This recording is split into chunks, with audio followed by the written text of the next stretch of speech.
Welcome to the Conscious Radio Network's YouTube channel. Become enlightened, have fun, and tell all your friends and family to share with everyone they know. You can find us on Facebook and stay up to date on our Facebook group, or find us on Twitter, Instagram, and TikTok. Our podcasts can be found on Libsyn, iHeart, Spotify, Google Podcast, and more. Most of all, remember to go to our official website at consciousradionetwork.com for podcasts, hosts, future shows, and scheduling. We also want to welcome our international audience. Don't stop now. Enjoy the community. Subscribe today.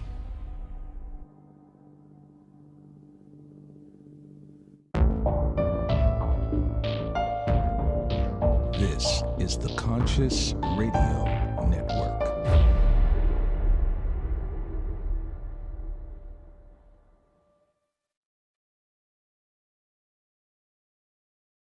Good morning, afternoon, or evening, wherever you might be on the spaceship we call Earth. Welcome to Conscious Radio Network's weekly podcast series, The Seance. I'm your host, Reverend Dr. Paul Meckes, and if this is your first time, please click subscribe, like, follow, comment, or share, and also follow us wherever you listen to your podcast. Today, on this episode, we are going to empower your essence with Dr. Rex Kruly. Is it Kruly? It is. All right. I pronounced it right. Yeah. Founder of Depth Healing Technology, his multi-discipline crafts of health, quantum science, personal development, consciousness and brain research, classical Japanese sword, Zen, Aikido, oneness, and is it Diksha? Diksha, yes. Diksha, energy psychologies, brain reprogramming, military science, quantum biology, ecosystems, and spiritual, mystical experiences for over 51 years. His depth healing process uses cutting-edge quantum physics to help individuals remove cognitive dissonance from their subconscious minds. With this removal from the subconscious mind, limiting beliefs, traumas, negative thought patterns, and perceptions that no longer influence and affect our lives. Let's welcome to the show for the first time, Dr. Rex Kruly. Welcome, brother. How are you doing? I'm doing really good. Thank you so much for letting me be here today. Very, very welcome. And it's an honor. I was looking over your this is just a small part of the bio because I didn't want to take up too much time reading it, because if I would have read the whole thing or read the whole thing, half the show would have been gone. So But Well, I'm an old guy, so there's been a lot of water under the bridge. absolutely, absolutely. The wiser you get, man. Absolutely. Hopefully. So you're chiming in from the from was it Thailand, correct? It's Thailand, Chiang Mai, Thailand. Chiang Mai, Thailand. Yeah, before we started, we were expressing some places around the world that we've been, and China and Cambodia for myself. But how did this all start for you? Did this start? I mean, 51 years working with this stuff. What got you into? What was the very first principle? Very first thing that got you involved with what you're doing now? I was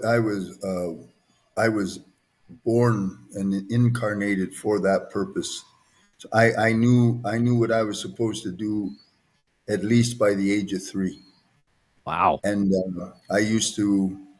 my dad used to buy me, remember the big old like Bristol boards, white Mm, ones. And I used to draw what you would consider a Noah's Ark, but it was a spaceship. And the objective was I was going to take all of the people, the animals, everything, the whole Earth to another planet where there's no war. wow. So I did that all the way up to age 6. And I always knew what I'm supposed to do. My dad would say, how are you going to do that? I'd say, I'm just going to do it. But then when I turned 6 and I failed grade 1, uh, my father was a real good man, but he was a Polish. He was born from Polish immigrants during the Great Depression. He was a real proud man. And in those days in Windsor, Ontario, they used to publish the kids who passed and who failed in the newspaper. Whoa. So, yeah, they actually used to do that. So my father was humiliated in front of all of his buddies because I was his first son.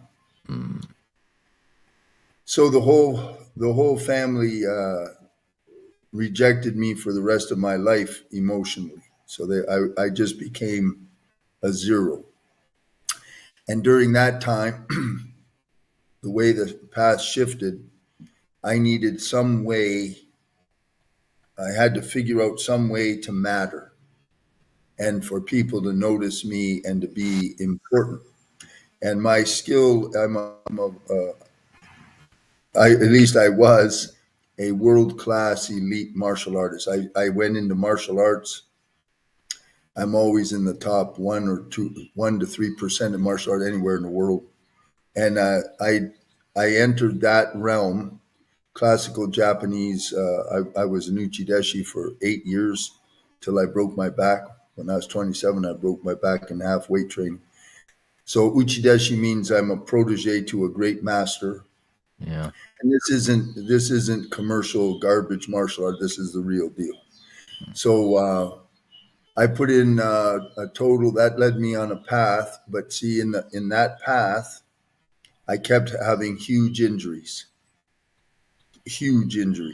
So those huge injuries were designed for me so that I could learn how to heal and also how to understand people's suffering. The martial craft is not like you see on commercial martial art or what I call my way is I'm a samurai trained man. Samurai comes from the word saburo, which means to serve. Mm, So I served the master as his right hand man, like almost like you can think of sort of like a general's aide or a real refined butler. yeah. And then I served the craft. So I sacrificed myself for a higher purpose to pass on that craft to the next generation. So then I'm getting those huge injuries, and those injuries led me to world renowned doctors like George Goodhart Jr., creme de la creme. He was the founder of applied kinesiology. When I Yeah. when I snapped my back in half at the age of 27, it was George who taught me how to heal. I healed it in 12 weeks with meditation. Wow. No back surgery, no brace, no nothing. Yeah. But yeah, it's actually a whole lot easier than you think. The problem with doing quantum healing for something like that, like myself or Joe Dispenza, he was run over by a truck. So mine snapped in half, and so the spine is moving and to the front on my sacral promontory. Dispenza was run over by a truck, and bone fragments were crushed into the spinal cord. Ooh. So both of us used a meditation to completely heal that. I'm a network doctor, so I do reorganizational healing, and it's all based in consciousness. Dispenza is trained as he was a chiropractor also. He's trained as a Gonstead man. So he's like Gonstead is like the king of structural engineering of the bone, of the skeletal system. So his meditation very complex, mine very simple, based on Jose Silva's. If you're familiar with Jose Silva, they call it the mind control method. It's a very simple. You just program the subconscious mind, and the subconscious mind will heal whatever it is. The only issue is you have to have enough time and you have to have enough intensity to do that. So Yeah. while I was crippled, I'm living at home. So mom's cooking for me. I have a place to sleep. I'm safe. Ford's gave me disability, so there's money coming in, and everything's fine. So I would meditate like 4 hours a day, and then in 12 weeks, my back was all sealed up, and that was verified by CAT scans at Providence Hospital under Dr. Sidney Goldman in Yeah. Michigan. So but you see what that whole big long path. I'm learning two things: one, how to be of service, and how to have the vigilance to really provide service. I'm learning how to heal through my own injuries, and I'm being studying from these great doctors. And then when I decided to become a doctor in my 40s, I apprenticed under four great master doctors. The last one taught me the quantum field, Dr. Larry Habersky. I studied under him for 8 years, and that's why I can do what I do now. Without him, no way. I wouldn't have a clue what nobody ever heard of what I do. Yeah. Yeah. Especially now, as far as the doctors today, such as yourself and that are studying the quantum field, is there many of them? No, there's only me that can do what I do. Mhm.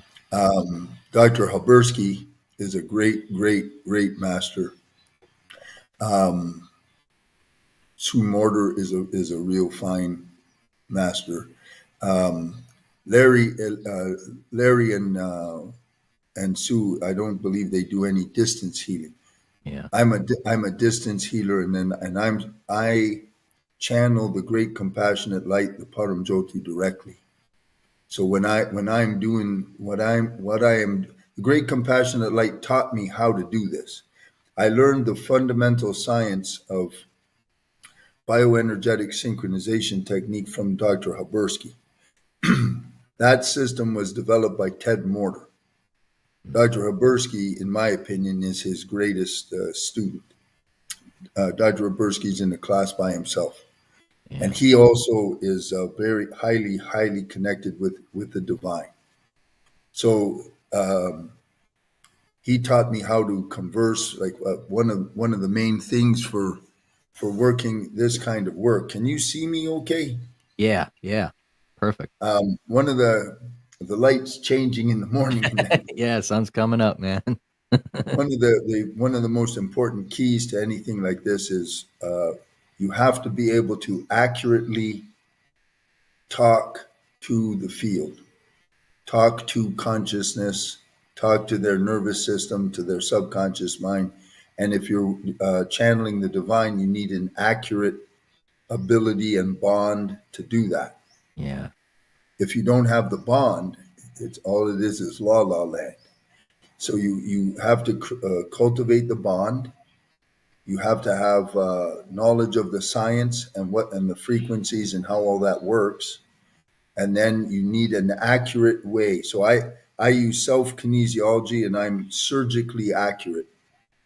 And that's how I can deal with severe chronic diseases, or it doesn't really matter what it is. I can deal with it as long as the only thing I cannot do, there are 10 programs that order all life. I can handle programs 3, 4, and 5. So program 3 begins at conception in the womb through to your birth to the end of the first 6 hours after you exit mom. Program 4 is from the first end of those first 6 hours until you're about to turn 7. Program 5 is age 7 to whatever age you are now. So I can influence that directly. That's the area I work in specifically. Yeah. Other programs greater than that, you require an avatar or the divine intervention directly. Wow. So I pray for those people if they have something like I can knock out certain generational curses or things from programs 1 and 2, but only a little bit. Yeah. You need divine intervention to go in and really be able to remove those things. Now, how does this differ? How does the depth healing work, and how does it differ from other healing modalities? Okay, so first of all, it's a combination of the quantum edge cutting science, quantum physics. It's applied in real time. And luckily now they have enough science to know how that mechanism works. That's where, when you see the division now called energy psychologies, depth healing would fall into that kind of a category. And what it's using is frequencies, 2 kinds, destructive interference waves and constructive interference waves. Now, the difference with me is I don't need a scalar machine or a Rife machine or anything. I'm empowered so that it channels all through me. Yeah. So when I'm using a destructive interference wave, I have empowerments through Tibet. When I use constructive interference